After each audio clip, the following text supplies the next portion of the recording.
Sebenarnya mertua itu adalah dalangnya kalau kata saya. Jadi kenapa bisa ambil kesimpulan kayak gitu? Jadi apa ya istilahnya aji mumpung. Ini mumpung kamu punya istri orang sana gitu yang kerja, karena kan mereka tinggal di gunung di sana di kampung gitu. Jadi saya sudah kerja dimanfaatin ya. Saya Iya, kerja sudah kerja sampai meninggalkan pekerjaannya demi laki-laki itu. Iya. Jadi saya cuma dimanfaatin sama mertua gitu. Apa-apa dari saya, apa-apa minta saya gitu. Yang harus ngebiayain dari keluarganya, dari tantenya, dari bibinya, mamangnya. Pernah ada kejadian yang tidak mengenakan hubungan Mbak Mila dengan mertua? Iya, Mas. Jadi Seperti apa? saya pernah bawa bayi saya, anak saya waktu masih bayi. Saya ingin pertemukan dengan bapaknya, dengan neneknya atau kakeknya. Begitu saya sampai sana itu kan jam 3 pagi. Itu malah saya sama anak saya tuh diusir. Karena mereka takut sama apa ya? Besannya. Besannya kalau jadi kan si itu udah menikah lagi sama perempuan lain, dia sama besan baru kan mereka rumahnya depan-depanan, tetangga dekat. Jadi alasan mereka itu ngusir saya sama bayinya, maksud saya itu kan ini darah dagingnya. Ini darah daging, ini cucunya nenek ini kan cucunya nenek ini anaknya gitu. Jadi setelah diusir saya dibantingin pintu, untung nggak kena kepala bayi itu.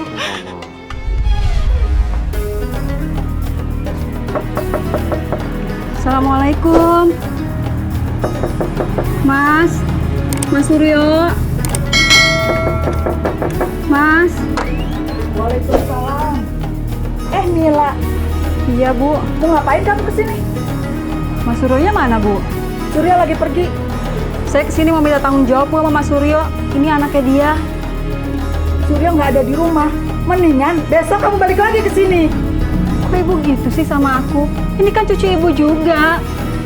Aku datang jauh-jauh ke sini malah Ibu usir. Bu tega banget sih, Bu. Kamu mau ibu atau Surya yang ngurus anak kamu? Mendingan kamu kasih uang dulu ibu ke sini. Astagfirullah, Ibu. Kok Ibu tega sih, Bu, minta uang sama aku? Ini kan cucu Ibu. Kenapa? Kamu nggak mau? Kamu nggak mau ngasih uang?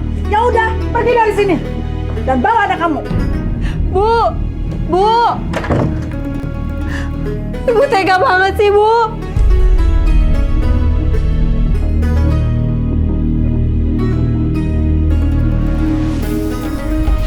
Sebenarnya faktanya terjadi. Terjadi dan ini sudah eksploitasi, eksploitasi terhadap anggota keluarga ya, untuk dijadikan sebagai Lumbung uang. lumbung uang. Ini kendali jelas. Kalau peristiwanya kejadiannya seperti ini tergolong kendali gitu ya. Apalagi ini sudah ditinggal kawin lagi. Nah, lalu posisi ibu bagaimana di waktu di Madu itu? Sudah dalam posisi cerai atau masih Istri sah? Saya sudah bercerai, Mas.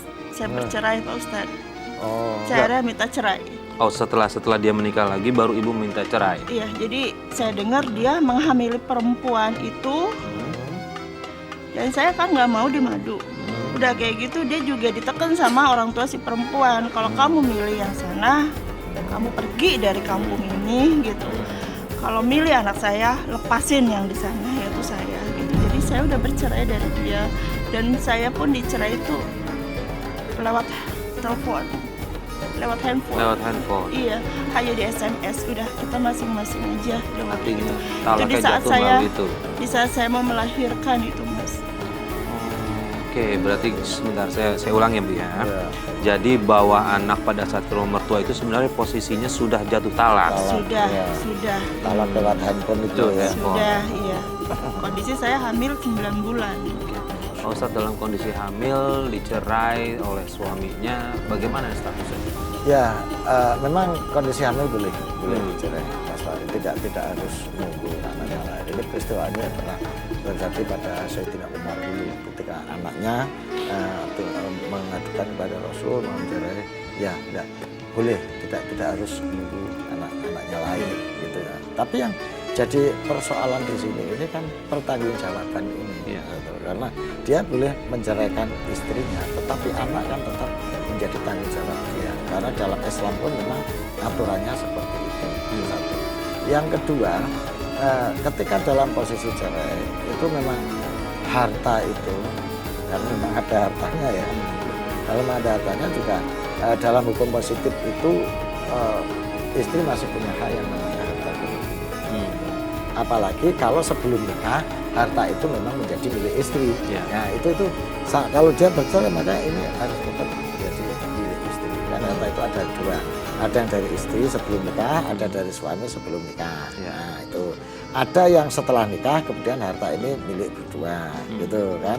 Nah ini kalau terjadi perceraian itu, nah itu bisa dihitung ulang untuk melakukan ini dengan cara islah itu atau perdamaian itu.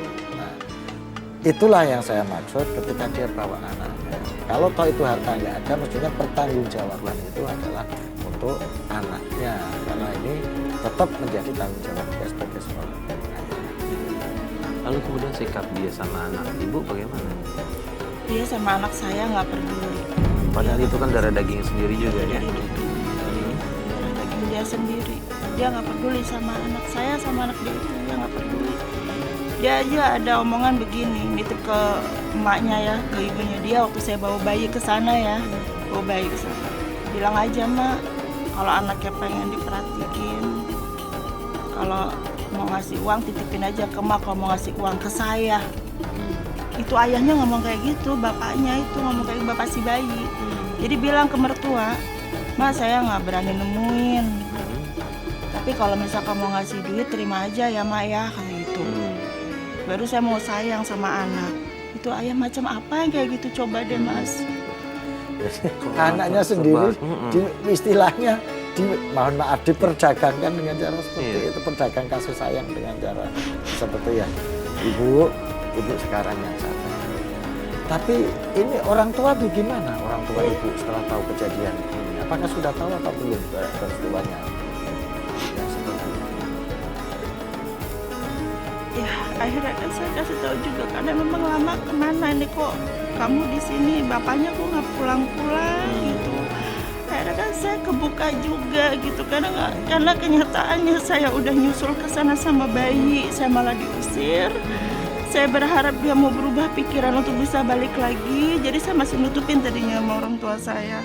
Tapi kayaknya nggak mungkin dia balik lagi. Saya nggak mungkin selamanya menutupin. Akhirnya saya terbuka lah. Setelah gitu, terbuka, reaksi kedua orang tua ibu bagaimana? Ya, ibu juga kan kasihan pasti sama anaknya ya. Dan memang mengulang lagi kalimat yang dulu. Udah dibilang dari dulu juga awalnya. Kamu belum tahu siapa dia. Kamu maksa, kamu ngotot, ya udah kan memang kamu yang ngejalanin. Ada ibu pasrah, bisa apa? Kata ibu gitu. Oke, saya dengar juga katanya dengan kondisi seperti ini, akhirnya Mbak Mila menimbulkan rasa dendam ke ayahnya anak sehingga nggak boleh bertemu ya sama anak ya. Saya punya niat seperti itu, Mas. Saya punya niat, saya nggak akan pernah mempertemukan anak ini dengan bapak biologis atau bapak kandung. Karena memang dia aja ngomongnya seperti itu. Gampang nanti kalau udah gede mah, saya temuin kalau anak saya udah sukses baru saya mau ketemu. Kalau alasannya seperti itu boleh Pak Ustadz seorang ibu memutus hubungan dengan ayah. Jadi begini Ibu ya, kalau alasannya dendam itu tidak boleh ya. Tapi kalau alasannya satu untuk menyelamatkan anak dari pengaruh jahat orang tua itu diperbolehkan. Atau alasannya untuk mendidik, menyadarkan orang tua supaya siapa tahu setelah anaknya dipisahkan nanti timbul perasaan ibu dan kasih sayang pada anak. Tapi itu Bu, kalau niatnya karena ibu pengen balas dendam supaya sakit hatinya, supaya apa kesedihannya rasakan dia, maka jangan sampai. Ya kalau dia sedih Bu, kalau dia enggak kan malah ibu nggak baik juga gitu ya. Nah Ibu Mila kira-kira ada pertanyaan yang mau disampaikan ke Pak Ustadz yang mungkin bisa belajar di diri dia. Iya ada Mas. Iya, apa? Gini Pak Ustadz, sebelum saya dijatuh talak sama dia tuh kan nggak terasa masih baik-baik aja lah gitu. Iya, iya. Rambut saya pernah dicabut nih dari ubun-ubun kepala itu 3 lembar sama dia. Memang sih kan nggak keciri ya. Di alis saya ada kotor nih apa nih mau cabut. Belum kena, tarik lagi. Coba-coba dari sebelah sini tarik 3 kali. Cuma pas ketiga kali saya sadar apa ini gitu lah. Tapi semenjak itu rezeki saya jadi seret Pak Ustadz. Biasanya ya alhamdulillah saya dapat aja gitu. Tapi kalau ini orangnya baik tapi ngasih kerjaan enggak gitu. Apa ada pengaruh dari rambut itu?